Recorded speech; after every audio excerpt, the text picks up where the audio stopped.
નમસ્કાર સૌ દર્શક મિત્રો. ફરી એકવાર ગુજરાતમાં ગોઝારી ઘટના બની.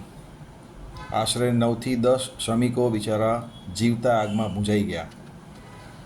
અમદાવાદમાં કોઈ એક જગ્યાએ અવાવરૂ જગ્યાએ ખુલ્લા ખેતરમાં ગેરકાયદેસર ફેક્ટરીનો શેડ ઊભો કરીને ગેરકાયદેસર ફટાકડાનું કારખાનું ચાલતું હતું. એમાં કોઈ કારણથી આગ લાગવાથી જીવતા 9 લોકો ભૂંજાઈ ગયા.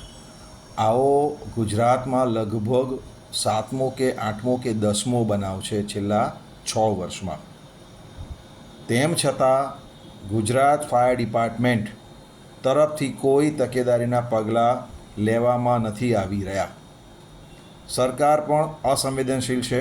માત્ર સંવેદનાની વાતો કરીને છટકી જાય છે અને ગરીબના જીવની કિંમત 0, એટલે ગરીબના જીવનની કિંમત 0 અને મોતની કિંમત 2 થી 4 લાખ રૂપિયા. બસ એમાં એનો સંતોષ માનીને છટકવાની કોશિશ કરે છે. પણ મારે આજે આ વિડીયો થકી મારે તમામ લોકો સુધી મારે એક મેસેજ પહોંચતો કરવો છે, જે ખૂબ અસરકારક મેસેજ છે. અને તમે જો તમારા સોશિયલ મીડિયા માધ્યમથી આ મેસેજને આગળ ફોરવર્ડ કરશો તો ખૂબ ચોંકાવનારા પરિણામ આવી શકે એમ છે. કે જે આ અગ્નિકાંડ થયો આજે, જે એમાં મેહુલ ડોડિયા કરીને જે એનો કારખાનેદાર હતો એ પકડાયો છે. આજે વધારે ડિલે નહીં, આજે તારીખ થઈ 18/7, અત્યારે રાતના 8:30 થઈ છે. પોલીસ એને પકડીને લઈ ગઈ છે. આજે પોલીસ અને સરકાર પર દબાણ કરીએ કે આ મેહુલ ડોડિયાનું investigation 3rd degree whatever તમારે જે કરવું હોય એની વિડીયોગ્રાફી કરો. કારણ કે અત્યાર સુધી અસંખ્ય બનાવો બન્યા. મેં ઘણા સુરતના અગ્નિકાંડથી ચાલુ થયું છે, તક્ષશિલા અગ્નિકાંડથી, એ પછી રાજકોટ TRB જે ગેમ ઝોન થયું, એ પછી ખેડામાં પણ ફટાકડા ફેક્ટરીમાં આગ લાગી, એ પહેલાં ડીસામાં આગ લાગી, એમાં તો 30 થી 40 લોકો એક્સપાયર થઈ ગયા હતા.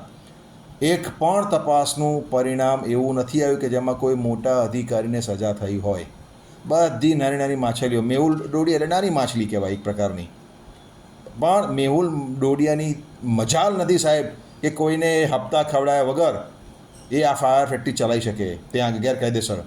એ હપ્તા ખવડાવવામાં એ પોલીસના અધિકારીઓ પણ હોઈ શકે, ફાયરના અધિકારીઓ અને કર્મચારીઓ પણ હોઈ શકે, ત્યાંના લોકલ રાજકીય લોકો પણ હોઈ શકે. અને મારી જોડે એવા પુરાવા છે કે એક ફાયર ઓફિસર બીજા જે પોતાના હોદ્દા પર બેઠેલા ફાયર ઓફિસરને ખસેડવા માટે સત્તાપક્ષ ભાજપના પ્રદેશ પ્રમુખને રૂબરૂ મળે છે.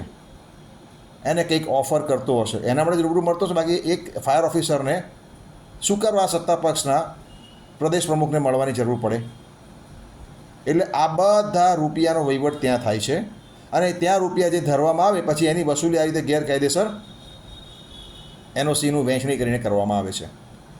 આ રીતની તમામ વિગતોની માહિતી અને ફાયર ડિપાર્ટમેન્ટના કેટલા બોગસ અધિકારીઓ ખોટા સર્ટિફિકેટના આધારે સિસ્ટમમાં નોકરી લઈને બેઠા છે અને આ બધા કામ કરે છે, એની તમામ વિગતો મેં 3 વર્ષથી અમદાવાદ મ્યુનિસિપલ કોર્પોરેશનને, ગુજરાત ફાયર ડિપાર્ટમેન્ટને અને ગુજરાતના મુખ્યમંત્રીને અને અમદાવાદ મ્યુનિસિપલ કોર્પોરેશનના કમિશનરને પણ આપેલી છે.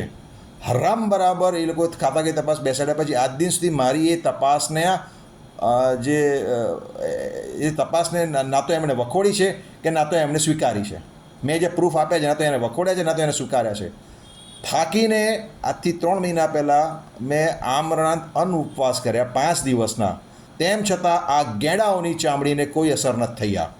હજી સુધી હું રોજ દર 15 દિવસે હું કોર્પોરેશન ધક્કા ખાઉં છું કે મારી તપાસનું શું થયું. મેં જે આક્ષેપ કર્યા છે, પુરાવા સાથે એને આક્ષેપ કર્યા છે, એવું નથી કે હવામાં આક્ષેપ કર્યા છે કોઈ, મેં પુરાવા સાથે એને આક્ષેપ કર્યા છતાં એ લોકો તપાસ ચાલુ છે એનું રટણ કરી રાખે છે. કેટલી હદે બેદરકારી ના કહેવાય, અને ઘોર બેદરકારી કહેવાય, અને નાલાયકી કહેવાય, અને નીચતા કહેવાય, અને નાગાઈ કહેવાય. આને આટલી હદ સુધી આપણી સરકાર નીચે ઉતરી છે. હવે નહીં જાગીએ તો કાલ ઉઠીને આપણો પણ વારો લાગશે. આગ કોઈને છોડતી નથી. પછી એમાં નિર્દોષ, મારા જેવા નિર્દોષ પણ આવી જશે. હજી કહું છું, ચેતો, ડર વગર બહાર આવો, ખોલીને બોલો, નહીતર આવું કમોત તમારું અને મારું નક્કી છે. લખી રાખજો સાહેબ.